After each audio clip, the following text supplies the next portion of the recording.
Well, that was the scene today at St. Peter's Square, where Leo XIV introduced today as the new leader of the Roman Catholic Church. He is the first pope from the U.S., and the choice leading to a lot of jubilation for Catholics across this country.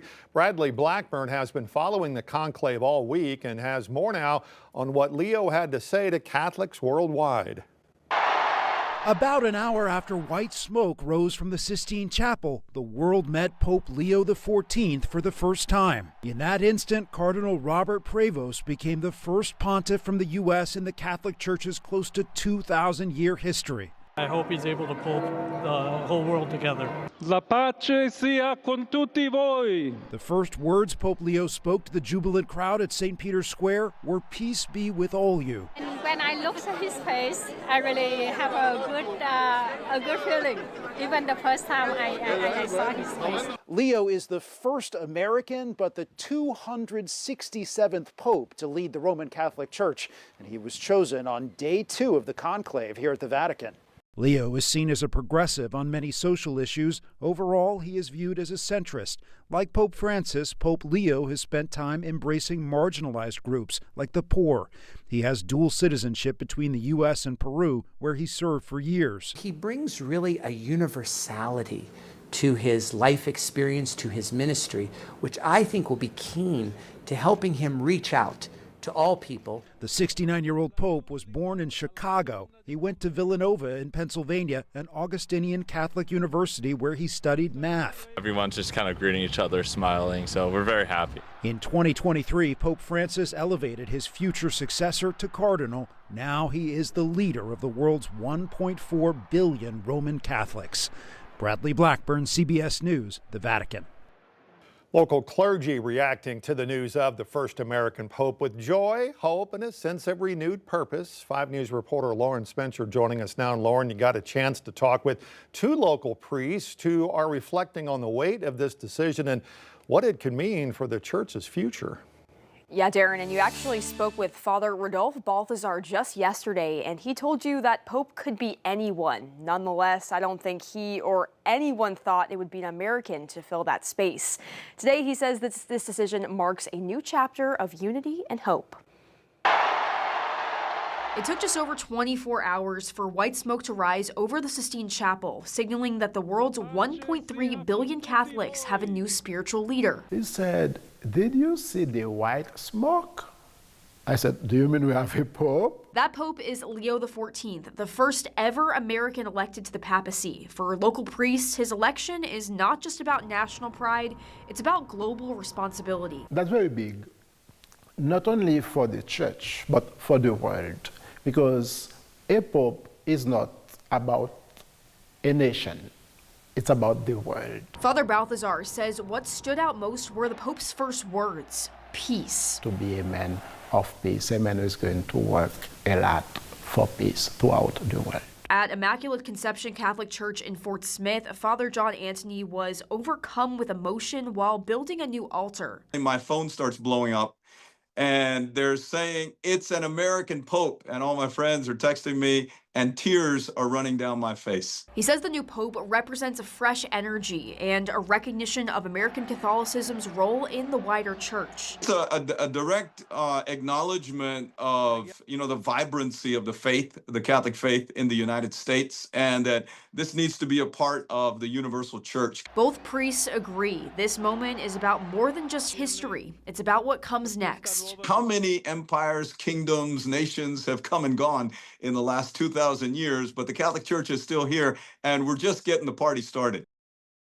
Both priests say they're praying for Pope Leo XIV as he begins this enormous task, leading with humility, wisdom, and the peace he's already promised. Lauren Spencer, 5 News. And I always felt he had a really good chance of being elected because of his background, his history, what he's done, where he's been. Well, that's Lou Prevost, the brother of Pope Leo, speaking this evening about the news. He learned the news at the same time the rest of the world when the announcement his brother was the next pope.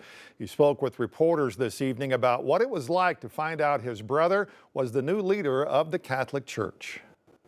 I come up with words, I don't know if they make any sense, but when I heard the news and I saw him come on the balcony, it was like, oh my God, it's Rob. It's never going to be the same. What are we going to do? Oh, yes, it's Rob. Yeah. We, kind of go crazy, jump around, tingly, happy, dance, do a dance. It was just incredible, amazing. Pope Leo also has a younger brother named John who still lives, by the way, in the Chicago area. An announcement by the U.S. Department of Education this week praised Arkansas for providing families with alternatives to what it called persistently unsafe schools. Rebecca Brown sat down with Secretary Jacob Oliva to find out more about school safety in the state. Every time I meet with school leaders and educators, I always like to say, safety is our #1 priority. On Wednesday, the U.S. Department of Education reinforced that message, saying parents should never have to worry about their child's safety at school. But here in Arkansas, the focus on school safety isn't new. It goes back to 2018 when then Governor Asa Hutchinson formed the Arkansas School Safety Commission in response to a deadly school shooting in Florida. That commission spent a year studying and compiling recommendations which still shape how safety is approached in schools today. Education Secretary Jacob Oliva says that work continues. And they spent about a year writing a report that had some recommendations on how we can help make sure that our schools are safer, whether it's mitigating threats, whether it's supporting mental health situations, supporting teachers in the classroom and classroom management. As part of that effort, a new report lists 40 schools as unsafe in the 2023-2024 school year, but Oliva says it's not that simple. When you look at the factors that go into that, some of that's reported incidents, some of that may be crime, some of that may be other factors that come into play. So when you look at which schools met the criteria to be designated as safe, a lot of that self-reported incidents that may have happened during a school day. But also, if there's an event that happens at a school, it's reported as a school incident. So while the word unsafe can sound alarming, Oliva says it doesn't mean these schools are dangerous every day. And just one incident, even if minor, is enough for a school to land on that list. Schools have rules. And sometimes students don't follow those rules, and when students don't follow rules, there's consequences. To support safety efforts, lawmakers have allocated more than $50 million to school safety upgrades, much of it through the Arkansas Learns initiative. So we've been able to work with districts in identifying ways to increase safety, and some of it starts with basics. Do we have perimeter fencing? Do we have single point of entrance? Do we have exterior doors where they all lock? Oliva says that work is ongoing and the goal is always to do better. We're going to make sure our teachers are supported. Parents want to make sure that their schools are safe, which is why we're opening up pathways and options. Rebecca Brown, 5 News. Well, new tonight, University of Arkansas's Faculty Senate has approved a resolution that opposes the state's new law that requires the display of the 10 Commandments in state and local buildings. That includes in classrooms. The bill was signed into law by the governor this year. It also requires the national motto of "In God We Trust" be displayed. Developing today, the Arkansas State Supreme Court cleared the way for Amber Waterman to stand trial in Benton County for the murder of pregnant mother Ashley Bush. Waterman is already serving a life sentence after pleading guilty in federal court. Today, the justices rejected her appeal that a separate trial in Arkansas would be double jeopardy because the state and federal cases are different offenses. Federal case focused on kidnapping across state lines. The state case will focus on premeditated murder. Prosecutors have maintained they want to pursue the death penalty. Consult heavily with surviving family members of victims and really heavily take their wishes into account. It's not an arbitrary or a quick decision, something we put a lot of thought into, but we make that decision.